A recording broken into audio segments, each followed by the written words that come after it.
Hi, welcome to the bathtub, where we hear this iconic theme song. And you have to wait for it.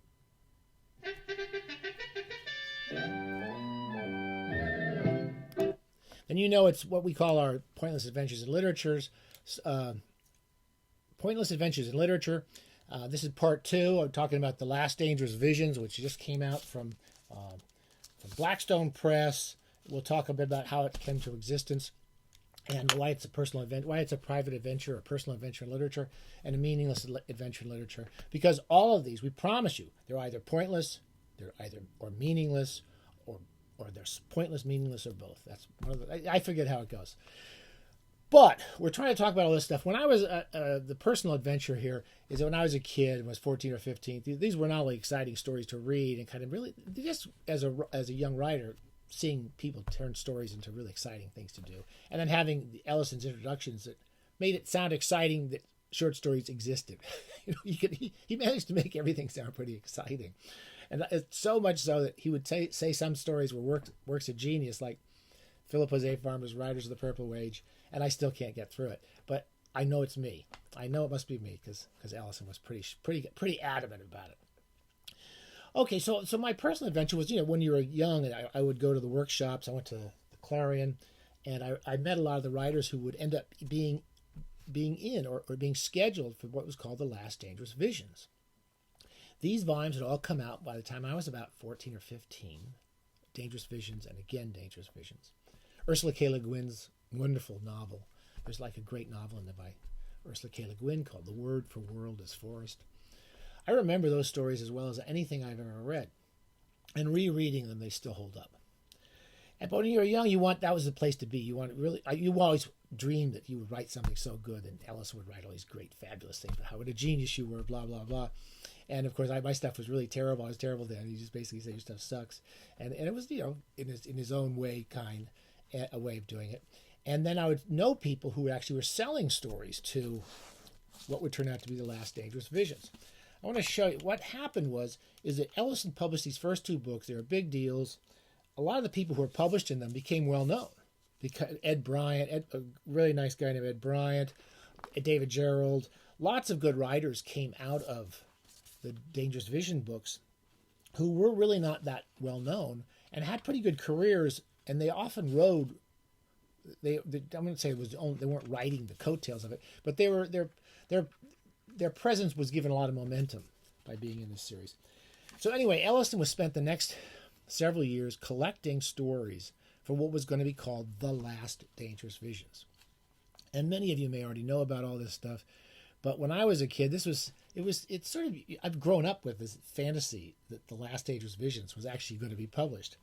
And when I lived in L.A. and knew Ellison a little bit, and my roommate knew him really well, and my friend Gus Hosford, we were very big friends of theirs, was his, and they were selling stories to Harlan for this book. I mean, Art Cover had a story that was going to be in it, and I can't remember what it was called. Vonda McIntyre, we talked a little bit about her. She was running the workshops in Clarion. She sold him a story called XYY. She was a geneticist. And again, like the M. Schwiller, it had a kind of there's more than one sex idea behind it. Very short story. I can't remember it very well, but I did like it. I read some of these stories. I read Art Cover's story. Gus Hosford sold him a story, but then I think he took it back. And I may have read a few other stories along the way, or they were in workshops, and Harlan Ellison would buy them. Anyway, this is the original. When Ellison was finished, he never finished buying for these books. There's 3 pages. You see those? Those are all the writers that were supposed to be in The Last Dangerous Visions, and Ellison had bought stories from them in the mid 70s, possibly through the late 80s. Arthur Byron Cover's various kinds of conceits, a really odd, strange, but good little story. Then lots of writers who went on to become very famous, or who were older writers who had been around a long time. Those are the two types of writers Ellison. He would try to get older writers because he loved people like A. Van Vogt and Ross Rockland, and Jack Williamson's in here, Edgar Pangborn, John Christopher. I remember one time talking to Ellison about it, And he was bragging because he said, I bought a whole novel from John Christopher because he can't sell it anywhere. And he was all excited about all these writers. Charles Harness, our buddy Avram Davidson, The Stone, which the builders rejected. So there's about 100 or more stories in here. It was going to be 3 volumes. And Robert Tom wrote a really weird, low budget. He worked for Corman, but it was a low budget Corman-like movie called Wild in the Streets, where young people take over the world and kill everyone over 30. And he wrote, there's a sequel here called Son of Wild in the Streets. I was just going through the table of contents for the original Last Dangerous versions is probably as much fun as I've had reading anything about science fiction in decades. And then there were lots of writers like Ed Bryant was in there, John Varley, George Alec Effinger, all these people who came out of the Clarion workshops that Ellison was going to visit.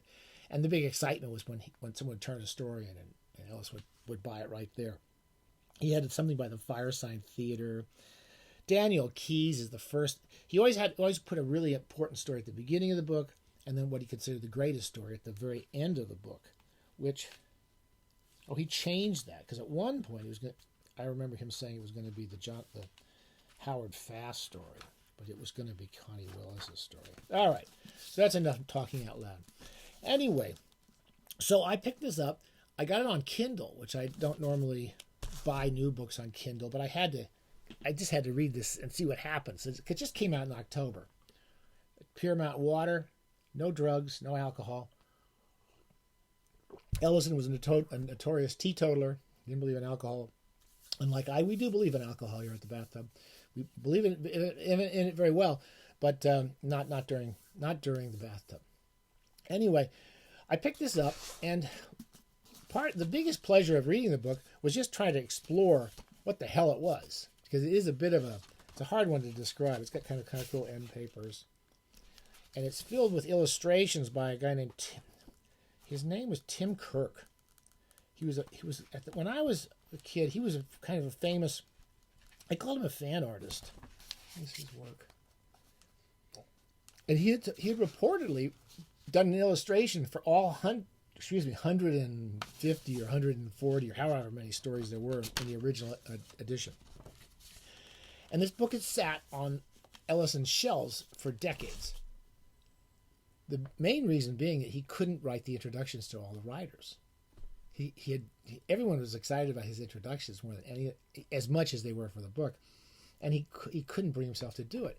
And he went into it wasn't a writer's block because he still continued publishing stories and he was doing pretty well producing his work, but he just got blocked on writing it was basically going to be 100,000 words worth of introductions to these damn stories, and he just couldn't do it anymore. So this guy it says edited by Harlan Ellison, which is sort of fair. I want to say one other thing, that there's no way this book could come out which would make everybody happy. Nobody's going to really be happy about this book. I was happy to see it existed. It's an impossible book to produce. Most of the stories had been lost to the book. I'm going to go on with this. So anyway, his friend, J. Michael Strazinsky, I hope I'm pronouncing that correctly, was a big close friend of his. And I only know Strazinsky from one thing mainly, which is that about 5 years ago, I watched Babylon 5. I'm like the last person who saw Babylon 5. My students my college students were always telling me that was their favorite science fiction. I'd ask them, what science fiction writers do you read? And they didn't know anybody. They never heard of A. Van Vogt. They never heard of Harlan Ellison or John Varley. They all heard of Babylon 5. And it went on for 5 years or so. It's quite an inventive, fun, stylish, weird science fiction series, which I never watched. But when my students kept talking about it, I finally got myself to watch it. I started streaming it when I was having a sleeping period of bad. I couldn't sleep. I'd be up in the middle of the night. And I started watching them. And Straczynski wrote almost every episode, like 100 plus episodes. And they're all pretty good. And Ellison was given credit as a creative contributor or creative advisor or something like that. So that's how they got to know each other. So the most interesting part of this book is called Ellison Exegesis. And it's a long essay by Strazinsky about how he got to know Ellison and how they became friends and his experiences with Ellison, who's apparently he was clearly a very up and down personality, had increasingly difficult times of mental illness in his late life, and it was diagnosed very late in life as manic depression, which I guess Straczynski, the first time he saw Ellison on pirouetting on stage, because the guy would go for hours. He'd get up and give a reading, and he wouldn't stop. He was very funny, and he had all his fascination with books and writers, and he would tell stories endlessly, and then he would have these big crashes.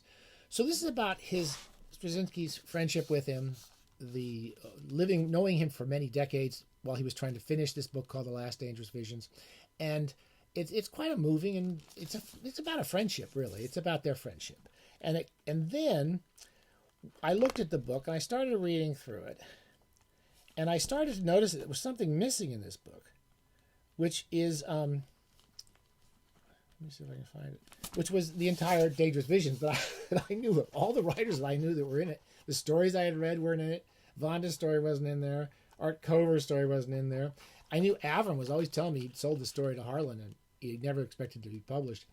That was 50 years ago, and that wasn't in it.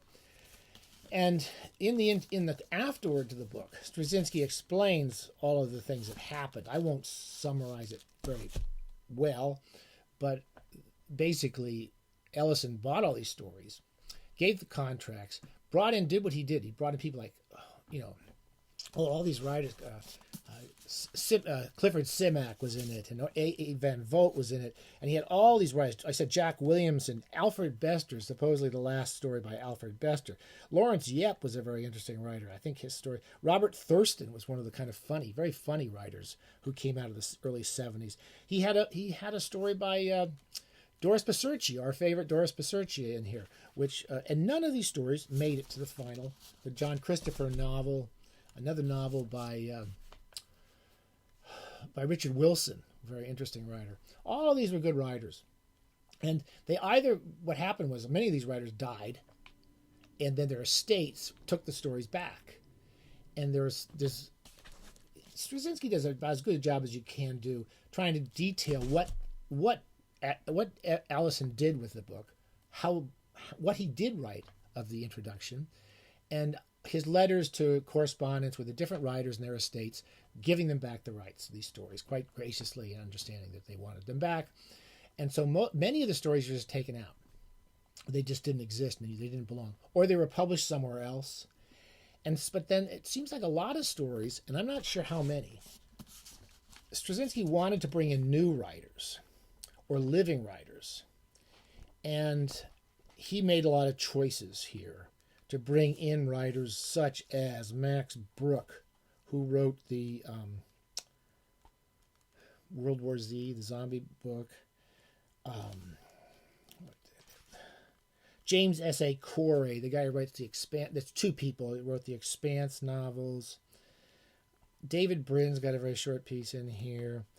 Anyway, Cory Doctorow, I think that's a new long story. And then there's lots of some of the old stories, such as Jonathan Fast's The Malibu Fault and Howard Fast.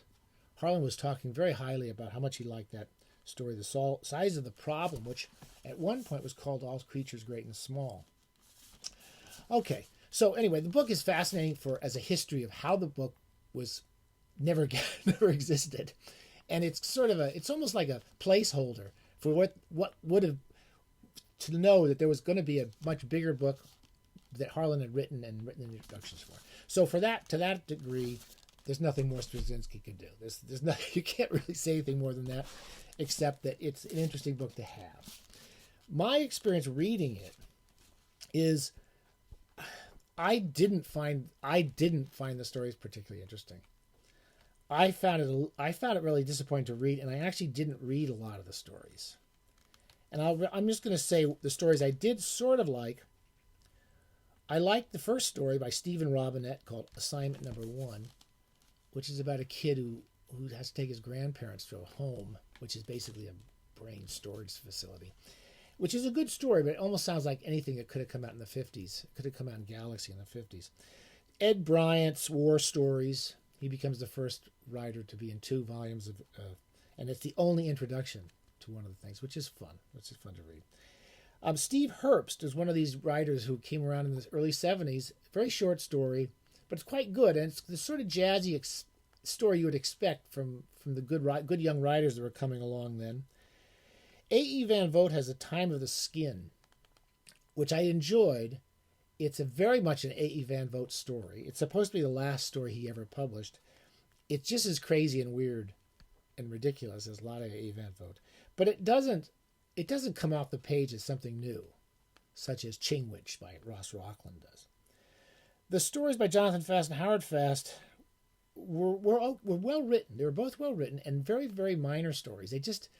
They weren't like any of the other stories in the earlier books. Then there's Adrian Tchaikovsky.